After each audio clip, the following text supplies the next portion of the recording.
আজকে বাংলাদেশের ইতিহাসের অন্যতম একটি রায় হয়েছে।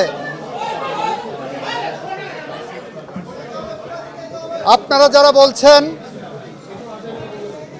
শেখ হাসিনার মামলার কি রায় হলো, আমি বলছি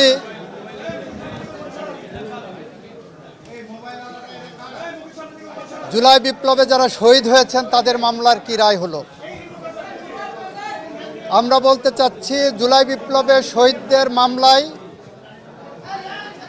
শহীদরা ন্যায় বিচার পেয়েছেন, রাষ্ট্র ন্যায় বিচার পেয়েছে, প্রসিকিউশন পক্ষ ন্যায় বিচার পেয়েছে। সেই ন্যায় বিচার প্রতিষ্ঠা করতে যে সেই ন্যায় বিচারের মানদণ্ড হলো এই মামলার দুইজন আসামিকে সর্বোচ্চ শাস্তি মৃত্যুদণ্ড দেওয়া হয়েছে। একজন আসামি যিনি রাজসাক্ষী হিসাবে নিজেকে আদালতের সামনে উপস্থাপন করেছেন, সার্বিক বিবেচনায় আদালত তাকে 5 বছরের কারাদণ্ড প্রদান করেছে।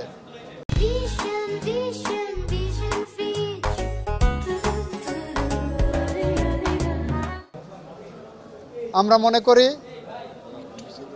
শহীদদের প্রতি, দেশের প্রতি, এদেশের মানুষের প্রতি, গণতন্ত্রের প্রতি, সংবিধানের প্রতি, আইনের শাসনের প্রতি এবং আগামী প্রজন্মের প্রতি দায়বদ্ধতা পরিশোধের স্বার্থে এ রায় একটি যুগান্তকারী রায়। এই রায় প্রশান্তি আনবে, এ রায় ভবিষ্যতের জন্য একটি বার্তা, এ রায় বাংলাদেশে ন্যায় বিচার এবং আইনের শাসনের জন্য একটি মাইল ফলক হয়ে থাকবে। এটা আমাদের কথা। সবাইকে ধন্যবাদ। কোন অভিযোগে যদি কি সাজা হয়েছে যদি একটু বলতেন। যে অভিযোগগুলো সাজা হয়েছে আপনারা শুনেছেন, দীর্ঘ আলোচনা হয়েছে। ওনার 5টা অভিযোগকে 3টা কাউন্টে এনে ওনারা সাজা দিয়েছেন। শেখ হাসিনাকে একটা কাউন্টে সুপিরিয়র কমান্ড রেসপন্সিবিলিটিতে যাবজ্জীবন জেল আনটিল ন্যাচারাল ডেথ দিয়েছেন, আর ডাইরেক্টলি যেটা নির্দেশনা দিয়েছেন সেখানে তাকে ডেথ পেনাল্টি দিয়েছেন। আইনের বিধান মতে যেদিন থেকে গ্রেপ্তার হবেন সেদিন থেকে সাজা কার্যকর হবে। এটা রাষ্ট্র আইনিভাবে যা যা করণীয় সব করবে। রাষ্ট্র আইনিভাবে যা যা করা সম্ভব সবটুকু করবে। এই মামলায় শহীদদের পরিবারকে, আহতদেরকে ক্ষতিপূরণ দেওয়ার জন্য একটা নির্দেশনা আদালত দিয়েছেন।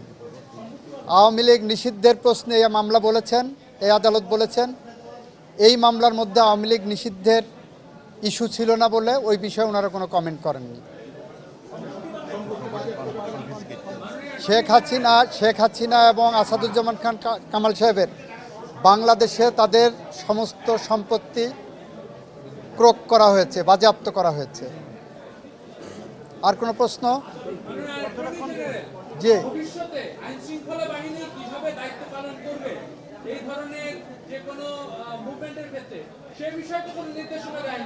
এই মামলার ওই বিষয়ে কোনো পর্যবেক্ষণ এখানে আসার সুযোগ নাই, যেহেতু কোনো অভিযোগ এই মর্মে কোনো চার্জ গঠন হয়নি বা সাবজেক্ট না, ইস্যু না।